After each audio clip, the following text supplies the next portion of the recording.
your catalog is long, and also just, you know, the shit is impressive. But what is it of your body of work that you are most proud of? Oh, Blackish. Blackish. And why? Why Blackish first? It changed my life. I mean, you know what I'm saying? I was happy when I got a chance to be a part of America's Next Top Model, and that financially gave me the power to say no, which I think, you know, that's a big sort of, we can talk about that. You know what I'm saying? That changed my career choices. But that was Tyra's thing. Like Blackish was the first thing that was my thing. I've been writing for a long time, and I got to do my thing and talk about my family.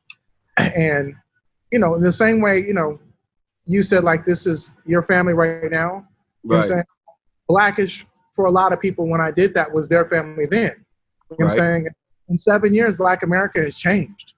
You know what I'm saying? And we've grown. You know what I'm saying? And I feel like this was the time that this show, when I got to do Black AF, for, you know, I wouldn't have been able to do any of this shit if it wasn't for Blackish. You know what I'm saying? The phone started ringing in a different kind of way, you know, and I will always be, you know, respectful and understand that changed me and my family's life. And, you know, it in some aspects changed. I got the chance to do something that wasn't on TV, you know, and open up opportunities for a lot of other people. And, you know, I got to employ and work with and be around a lot of really talented African-American, you know, artists. And I'll always be thankful for that.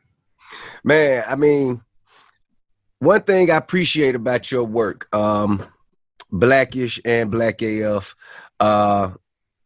I haven't had the opportunity to see Grownish or Mixed shit, but Blackish and Black AF, you incorporate so much information, you know what I'm saying? So you drop so many jewels about so many things that impact and affect our culture and our community. And you say that, you know, having the financial freedom to be able to say no, that gave you an opportunity to be able to do those things. Like, talk a little bit about that.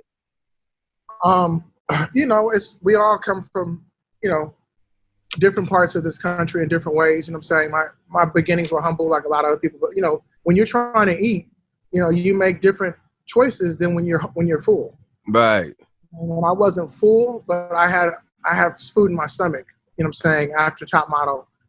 And I had more food in my stomach after Blackish. And, you know, I was able to, I think you become more responsible with the decisions that you make, you know what I'm saying? And you start taking more ownership of it.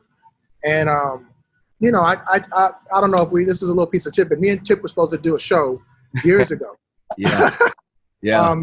Crazy shit happened. But I told you, you know, I always appreciated your albums and the show. I don't know if we can, the series I wanted to do was you're a storyteller.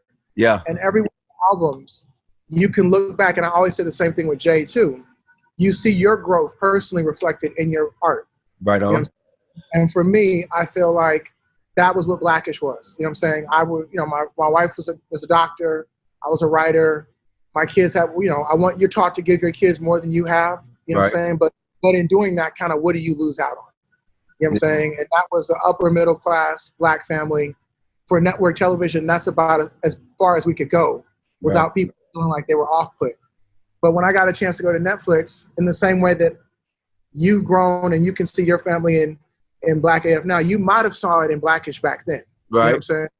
Because we've, you know, I think over the last decade, we've changed. You know what I'm saying? We've continued to grow. And the same way your albums grow with you, same way, you know, one of my favorite storytellers in Jay-Z, his albums grow with him. Right. I felt like this was the story that I wanted to tell, because this is where I feel like as a culture we've grown, and there's some wish fulfillment, and there's some, you know, aspirational things, but there's also some truth to just like seeing us break through different barriers that we hadn't broke through before, but knowing those same problems really exist, and talking about different, like, we're just not monolithic as a Black culture. There's so many different versions of us.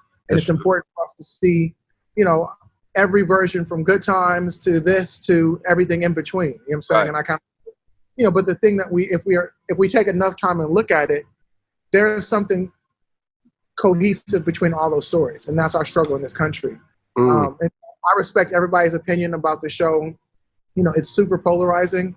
Like, I've never done anything like this, that it's been so much like people have called me like, this is my favorite show. People call me and said, I hate this. Man. You know, never done anything like that. You know what I'm saying? But I kind of feel like